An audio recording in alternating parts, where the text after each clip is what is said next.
Hey there, thank you very much for clicking on that box and watching this video. This is my continued review of the Epix Gen 2 Pro from Garmin. It's 47 millimeter. Epix Pro Gen 2, I don't know. Naming schemes are god-awful. I work at a restaurant and our naming schemes for burgers is terrible. Anyhow, so continued review. Who am I? I'm a guy who likes to walk, who likes to run, who likes to think of himself as active. I don't always feel active, but like if you look up the word athlete and you find the definition, apparently I'm an athlete. I am not. I'm a hefty boy, referred as a Clydesdale in many running circles. And I'm not officially any kind of runner. I just like technology.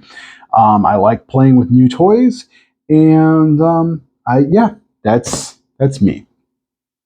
I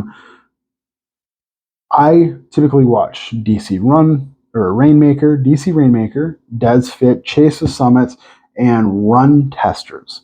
It is because of them that I ended up getting this device. It is because of them that I have ultimately fallen in love with this device. It's amazing. So for starters, I want to try to keep this short. I want to keep it under 10 minutes. That is my goal. So for starters, I want to share with you what I'm using for technology. I do have a screen protector. I bought this off of Amazon. It's 2 screen protectors. I think it was $15. It's from Spigen. Anyhow, it's got a plastic case in here. You lay it down on top of the glass and you put your watch in there and it lines it up perfectly. It's glass, so there's no air bubbles or anything like that.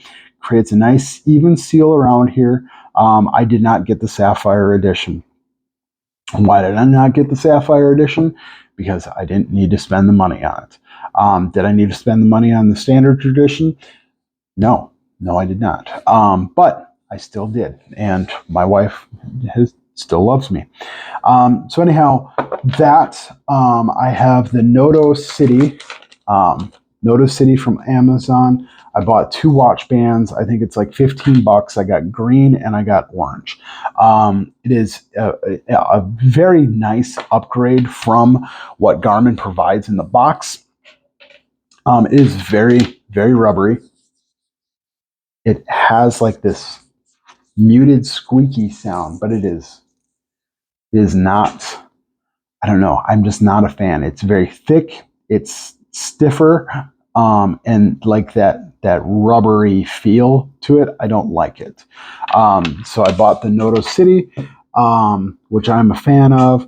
The clasps work great. The quick release works great. Love them. Great product. It'll probably dirty up just from being active and working in the restaurant. Not a big deal. Again, they're only $15 for 2 of them. Not the end of my world. So, I'm a tech enthusiast, but I guess not to the level of people that I've mentioned before. But I do like shiny new things. This is my Galaxy watch. It does have a Rinicky bezel on it for protection because I did beat the snot out of this watch. One of my concerns with Galaxy, with Apple, is battery life. I want a watch that will track everything. I'm not that kind of guy where I analyze every nuance of every technology that I use, but I still like having that information. That's why it's there, to inform you and to allow you to decide if you need to make changes or if it even warrants changing. So if I can't wear this through the day and wear it at night, it's useless to me. I did ask in some subreddits and on Facebook why am I only getting 24 hours? And people ask me, like, what kind of settings do you have? You need to do this, you need to do that, you need to do that. And I'm like, why? It's supposed to be smart. It's supposed to be functional when I need it, as I need it, how I need it. And realistically, it should only take a week before the Wear OS in here should be smart enough to determine what I use and don't use. So anyhow, coming to the Garmin, I had the Phoenix 5X 51 millimeter. I liked this watch a lot. I wasn't a fan of the memory and pixel screen, but I wasn't going to argue. This was a $50 watch. I like it. I wasn't ever a fan of the size.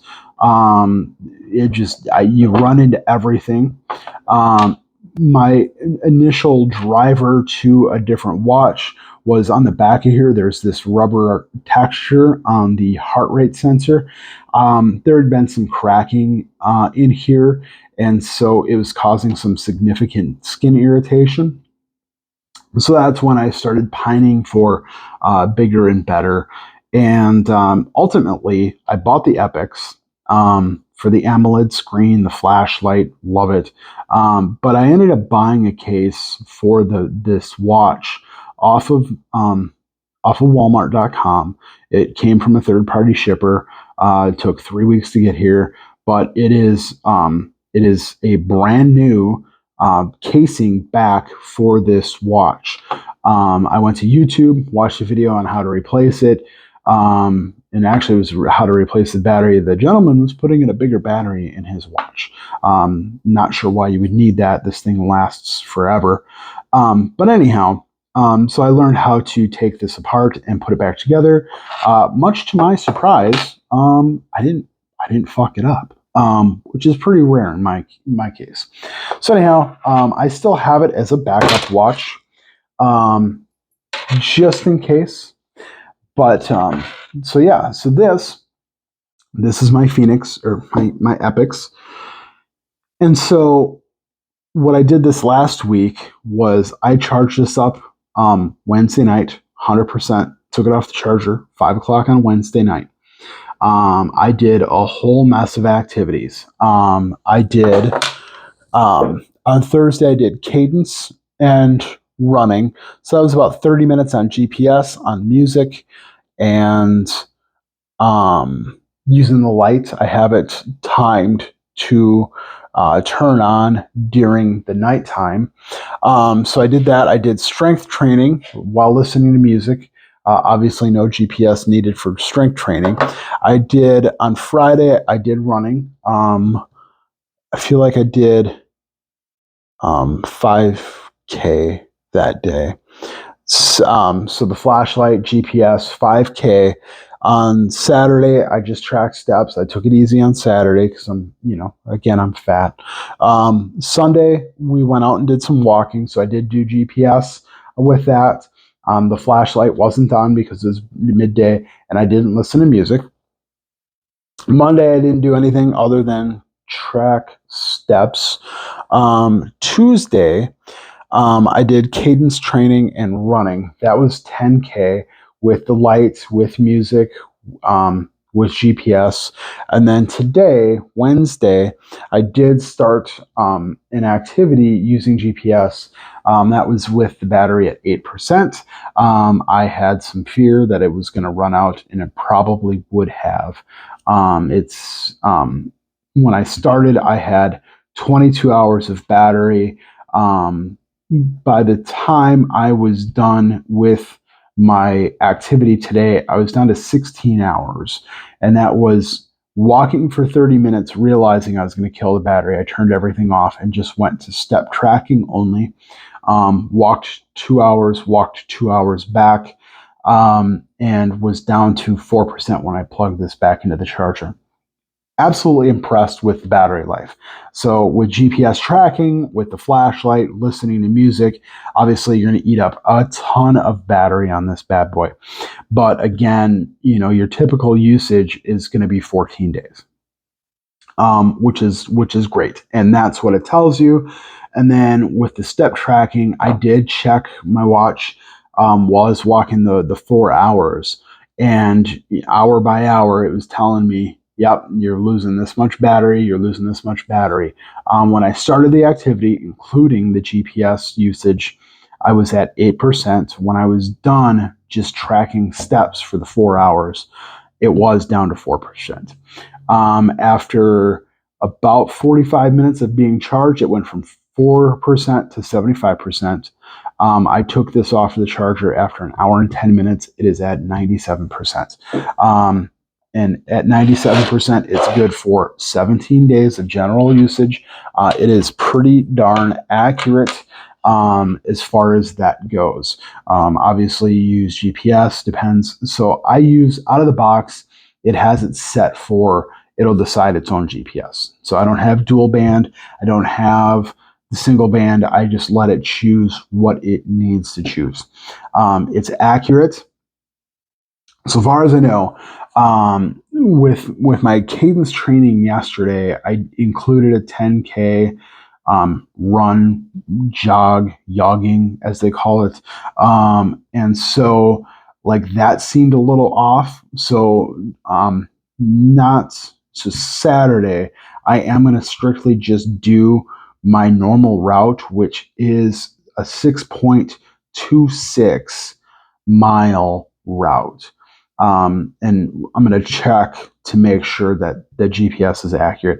But as far as battery life goes, absolutely phenomenal. I have no issue with the battery. I'm going to keep up what I did with the Phoenix, which is, come home from the gym, shower off. While I'm showering, I will plug this in and charge it up.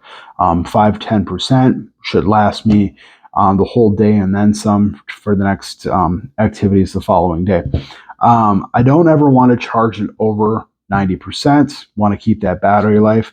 I think Garmin has some stuff built into here to ensure that battery life isn't impacted by a degrading battery. I noticed last Wednesday when I went to charge this up, it took like 2 hours to get it to 99%. And then like from 99% to 100% was like 20 minutes. It was crazy long. Maybe not that drastic, but it was pretty long. Considering I had this on for an hour and 10 minutes, I'm at 97%. That 100% was a tough number to get.